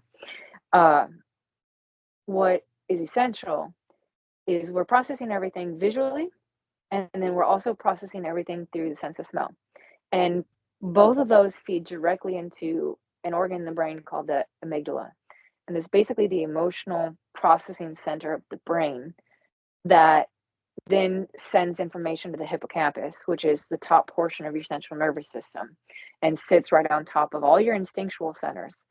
So that's how you would want to be able to calm that down, because it sits on top. If you can regulate your emotions, if you can regulate your mental state, if you can regulate what you're processing visually and through the sense of smell. Now, for us as humans, it's not always necessarily as heightened as something else. Okay, like dogs, which 100,000 times our sense of smell, and something is akin to like horses who can also hear our heartbeat from several feet away. So their senses may be far more enhanced than ours when we're engaging with another type of species. But we're all basically processing two forms of information between what we're visually receiving and through our sense of smell, which comes through the nuclear accumbens, which is a different organ that feeds directly into the amygdala. And this is, again, the fear processing and emotional processing center. But if you can regulate what you're being stimulated by, this is why neutrality, the ability to be able to freeze for a moment, to pause, this can become instinctual. It can also be learned. And because we see this passed on with our horses, right? We can continue to make animals smarter by tweaking certain things. We can do this to ourselves as well. We can also use this to our advantage, especially if fear is hereditary. It means we can break out of that paradigm, and also we could potentially create what is like the 100 monkey, pardon me, syndrome or effect, which is what I'm insinuating out here on our ranch, and I would anywhere else, which is that whatever had encountered us is known that they must respect us. And then that is going to become a reinforced and ingrained reality that then potentially, if there's any other they are commingling with, becomes passed on information that is through group sharing and or through their offspring. So we can use that to our benefit. But back to the agnostic behavior, what's very important is we can flip in two different modes, and they can be really common for people to understand, like offense versus defense from like the American game of football, just like having that general concept in your mind. The offensive aggression type behavior, what we understand and see in our animal models and studies is, and then you can also cross relate this to like the other things that are practical, like people observe a football and they understand, oh, offense and defense, and one's obtaining the ball and the other one's trying to get it, right? Offensive behavior is actually trying to obtain something. You're trying to maintain possession of something, your space, your nest, your territory, your mate or mates or mating right, your offspring, and any resources. And what we know in our animal models is this type of behavior typically stems primarily from confidence that is insinuated through possessive behavior. And the possessive behavior is initially stimulated by intrinsic guarding behaviors. So something you naturally feel protective or protecting about something. Again, cross-relating that to sometimes when people go missing, all of that context and the information, there's so many factors involved in that, you know, and typically if the person is alone or a loner, which is not something I would ever advise, please, please, please, please, if you're going to go out somewhere to go venture into the wilderness or a national park, take someone with you. Take a friend, take a group, take your family, become more educated than just wandering off and feeling like you need to go find God, because I guarantee you, you probably will. And not, you know what I mean? So it's important. And then for us, those of us who are actually dealing with this level of reality, um, these are just essential skills you have to have, and essential skills that we've really fallen away from. And of course, the species has gone through a rapid expansion. And our male species used to be incredibly territorial, very strong and united together, and a force to deal and reckon with. And so much of that is curtailed.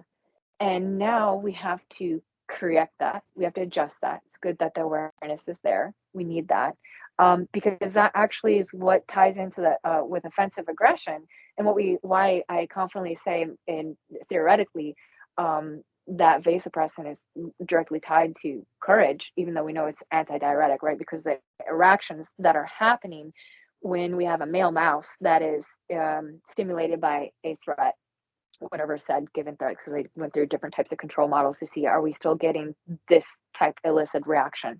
And it was consistent across the board. What happened is, and the same thing on the maternal side, because they tested both the male and the female. They wanted to see, are we getting symbiotic reactions, or are there different reactions? Is this something that's gender orientated? Is this something that's symbiotic and uniform? It's very symbiotic and uniform. It's a protective mechanism, basically. When you're very protective about yourself and you're very protective about your space, your vasopressin is released. So we're seeing different type of aggression than defensive aggression, which is all stress. And that is, defensive aggression is basically to deflect or reflect aggression back at an opponent or a trigger. So and again, there's so many contexts. So if somebody's getting preyed upon and they perceive that as a threat, and suddenly there's a contingency, and both are feeling in a space of offensive aggression, they're both going to have symbiotic senses of smell. Now we're going to have a different calibration, right? You get what I'm saying? Versus if we have something that is defensive and offensive, you're going to have a stress response smell. So somebody's coming in to prey, and they do not have the security of their protective mechanism. Say they're a loner, they're isolated, they've been kicked out of their tribe or their band. Again, it's cross species. It's not just us. This is around the whole species, consistent. Unless you're a solitary species with different code rules. But if you're in a family, group, band dynamic, gregarious species, how we are supposed to be, because that is also going to create and can create a stress factor. It's subconscious, it's unconscious. This is why it's important for us to understand these things, because that subliminal effect is still giving off the smell. And that is a key factor in predation. It's not just watching the target and gaining all the feedback information it is presenting to know, are you potentially something that I should pursue? Or are you potentially something that's going to cause risk of injury? Because that is a make or break decision in any factor of whether something is going to potentially hold off, maybe circle, maybe parallel. If anything that is predatory goes to circle or to parallel, it's usually because they've had an attack buffered, could just have been from awareness. You became aware that they were there, and suddenly, oh, they got to hesitate because they were caught in the act. And now they're going to parallel along you because they're going to try to troubleshoot, basically. They're going to try to problem solve. How are you going to continue behaving to determine a clear read to know, are you something that potentially I could have an opportunistic moment? Because that's typically what ambush predators do. They're very opportunistic. And if they're very hungry and very motivated, they might continue to do other tactics like to circle or to parallel, which is to continue to assess the situation to determine whether they should leave or not, and continue to pursue something, or just, continue to maintain their distance and or even leave. So what's important is that smell can be a make or break situation as well. And many people don't understand that. But when you're looking at the animal model studies, and you have those that are subordinate and or maybe have had too much stress and despair. So we have downregulated states, more anxiety type ridden states, which anxiety occurs from constantly feeling threatened by your environment, and the threat never leaves. And our species has a really capiche time ingraining that into the species. But a lot of that is because we're very misconstrued the way that we're behaving together and how we're also raising ourselves. And it could be done much more intelligently.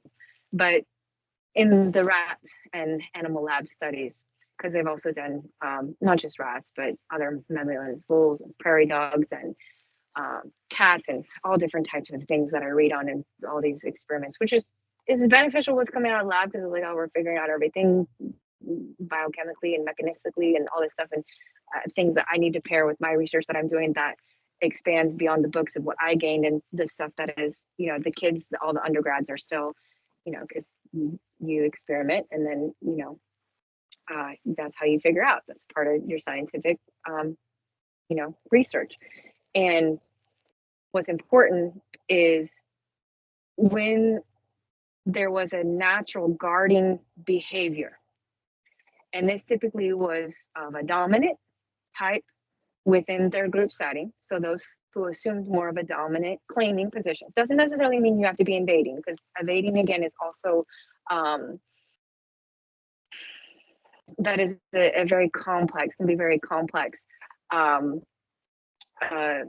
relational engagement within the animal kingdom, because sometimes it's warranted, sometimes it's not. You're going to have challenging or conflicts or different things. So the dominant doesn't necessarily mean invading, and usually the dominants don't typically invade another space of the subordinates the way that they're doing their hierarchy, unless there is a need to challenge. But typically, when species, this planet and our species has a tendency to thrive very, very well if we can keep in a good alignment and good balance. And nature shows that to us incredibly, because what we also know too is that males can get dysregulated. Males specifically can get dysregulated, downregulated, and or upregulated related to vasopressin. And I can say that confidently, putting it out there hypothetically and as a theory, because of all the studies that I've read and what's coming out that they're doing to attempt to piece together more understanding within the human brain. Although it says that we have so many symbiotic relationships that we can understand what is actually engaging when we have males that are more naturally productive. But it's not just they're not necessarily either over threatening either, because that's another thing that is initially a defensive behavior.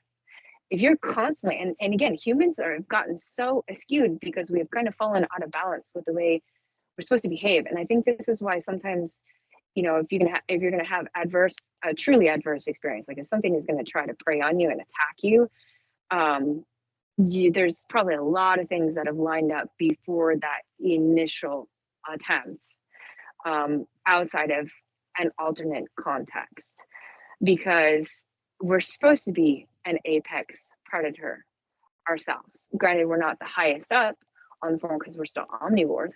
Carnivores are technically the next totem pole up above us. But at the same point in time, our level of intelligence is supposed to be akin. We're supposed to be able to be essentially guardians of our own quote unquote world, not necessarily like the whole world. We have to come in better balance with that. But with defensive behavior, that typically is engaged by the initial trigger of an offensive behavior. So, and that can be something simple as standing, claiming your space. It can be very, very, very subtle.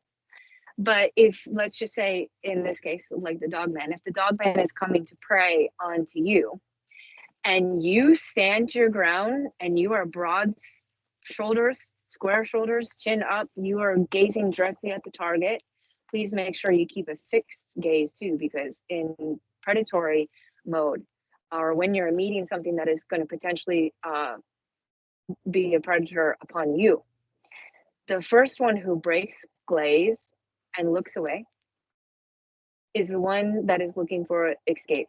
So it is very important, if you see something that is unknown, you're not sure about, could put a potential threat.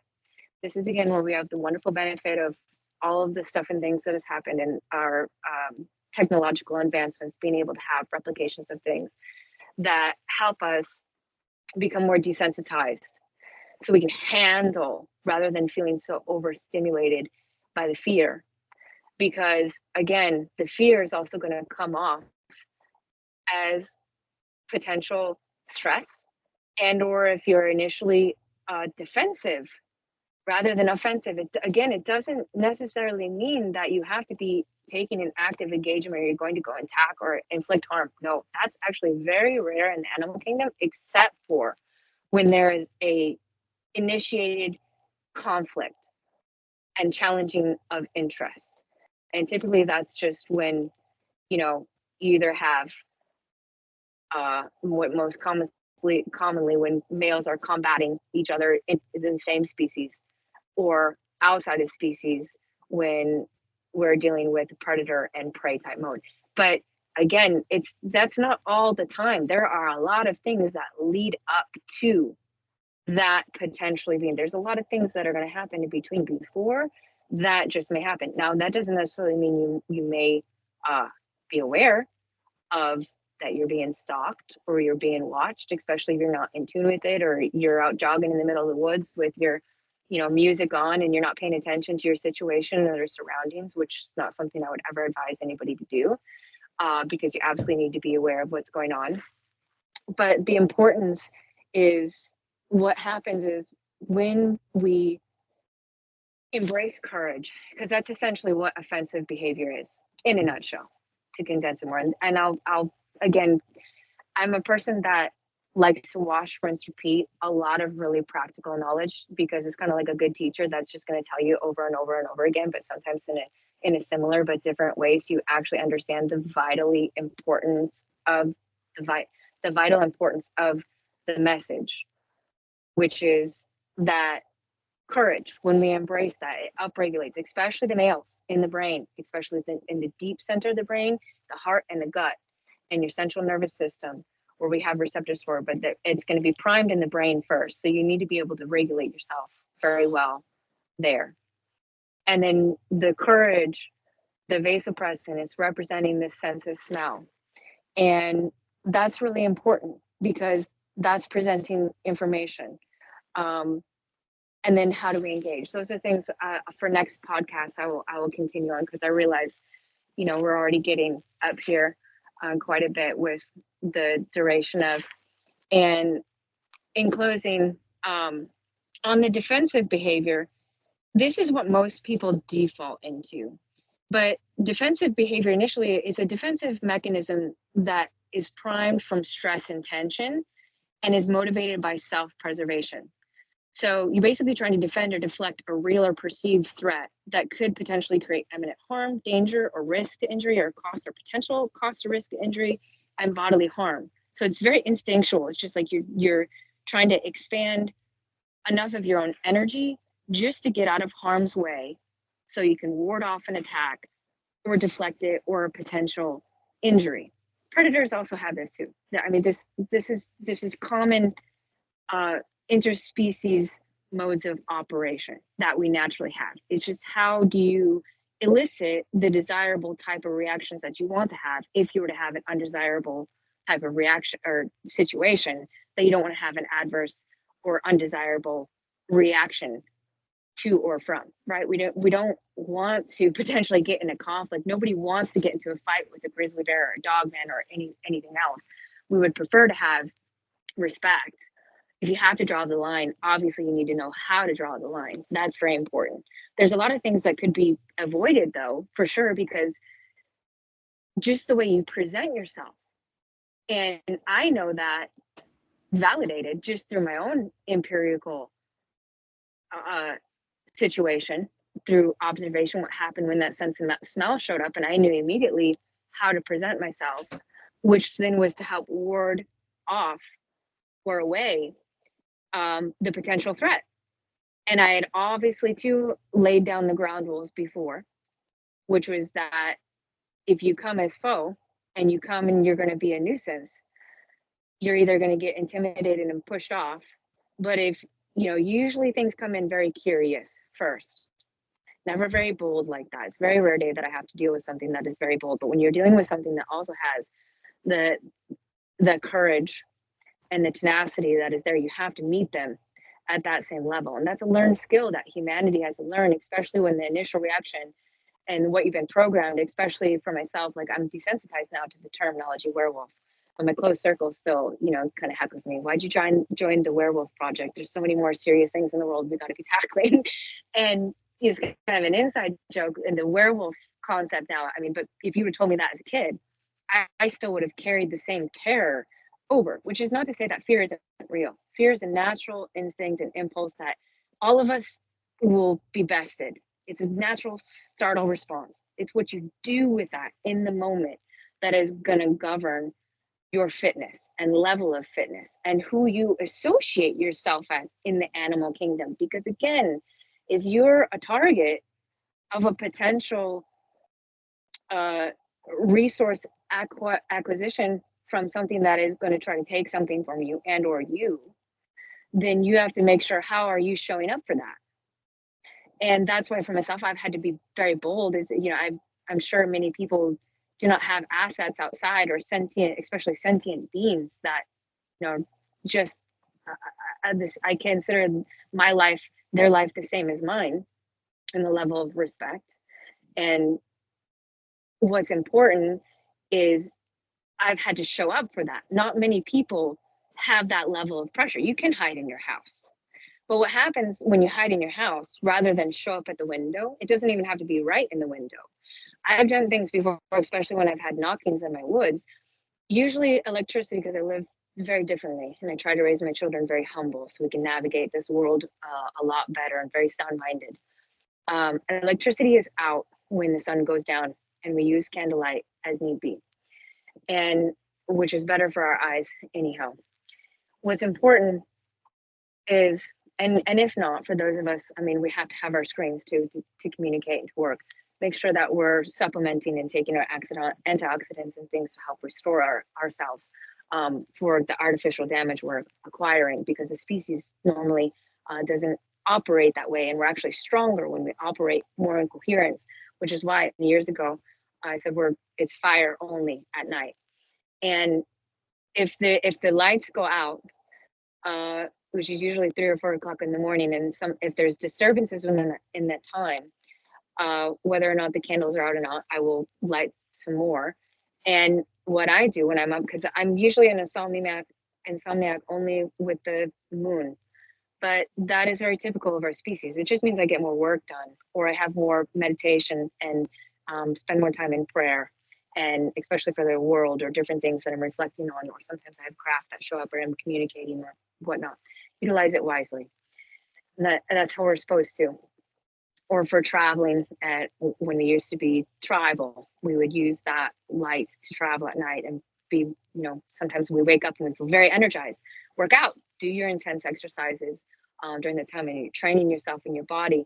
Utilize that natural primal force that is a part of our nature, because we're binded to those geographical fields that are fused with the earth. But if there's something that's present that could be a potential threat, you're gonna see me in the shadows. when you look in through my house. And I have views from the top of my house. You can see, if you're looking uphill, any direction on my property, because we sit up on the hillside, our homestead does. And then it's where we have our first few zones of permaculture that we immediately manage is an open space. And then everything goes into forest, and then meadows and forest and meadows and forest, which is more so wildlife management. And what's important though is if something is within zone 3 and entering closer into where zone 2 would be, you're going to see from me.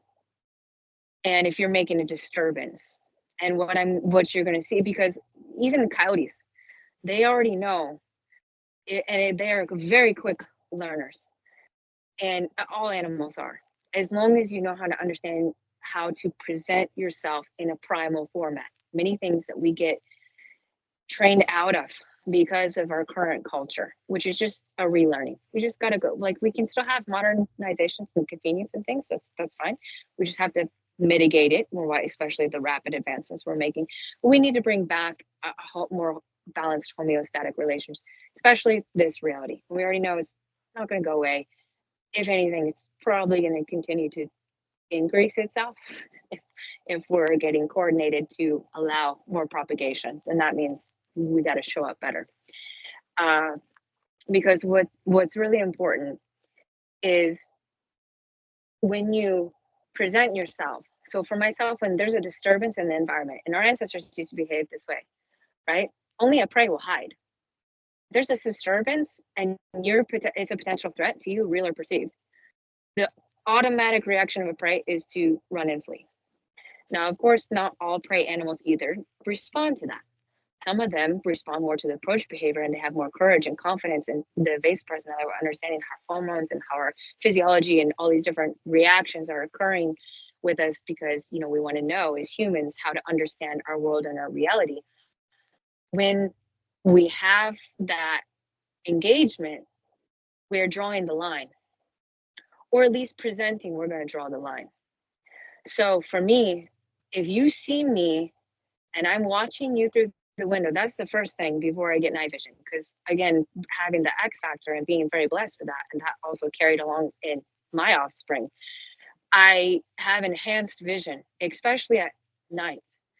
And I see differently too. It's more so pixelation. It's kind of like if you're looking at a black and white, a TV, even in pitch black darkness. And supposedly with the RHA negative and with the green eye factor, they don't necessarily coincide together, but mine do.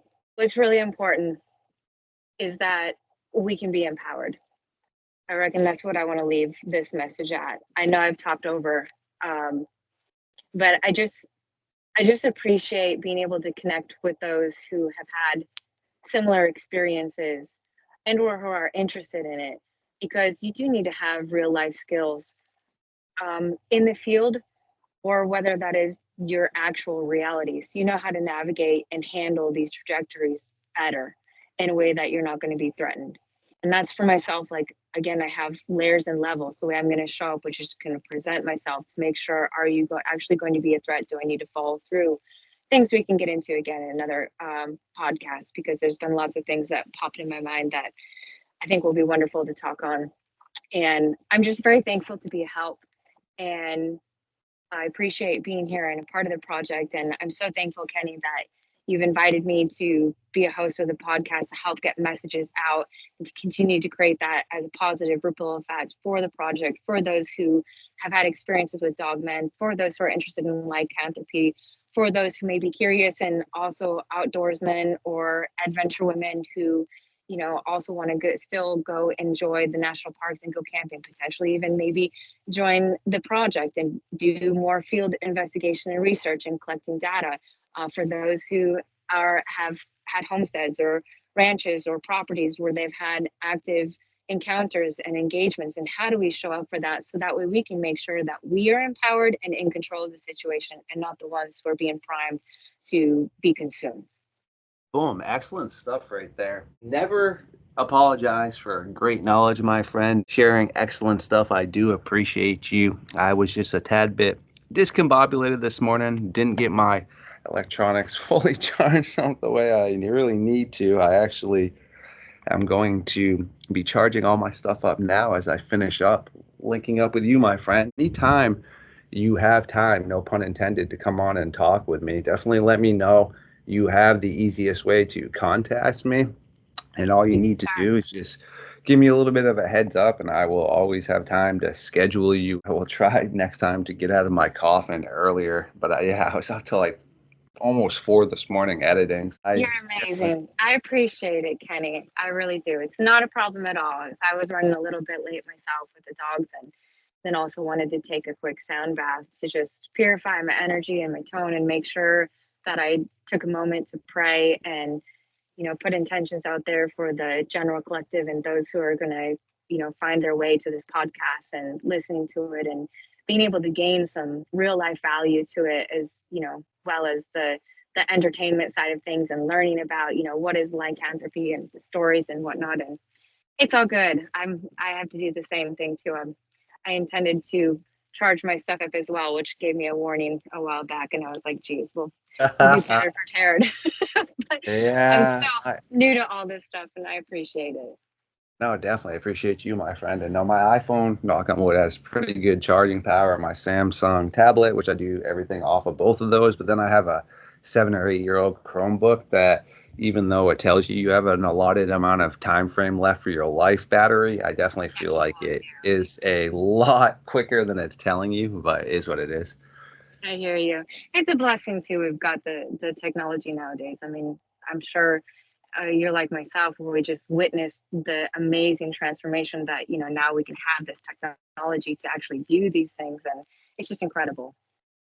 That it is, my friend. Yes, to the audience, we do need to allow Dr. Reed to attend to other endeavors that she needs to take care of. But she is a consistent host here, and you will definitely be hearing from her again. You can check out our playlist where we have one specifically for Dr. Reed, or you can go under the science team. Yes, the Midnight Society squad, and you can catch up on what it is we are churning out. But for now, this will be the conclusion of the Midnight Society meeting for the early hours of the morning, because yes, as stated, Dr. Reed is a doctor, a scientist, and has a family. She has things that need to be attended to besides sitting here and hanging out with us. But yes, definitely thanks for popping in tonight. I appreciate you. Thank you too, Kenny. Yes, sir. I appreciate you so much, and stay blessed, y'all.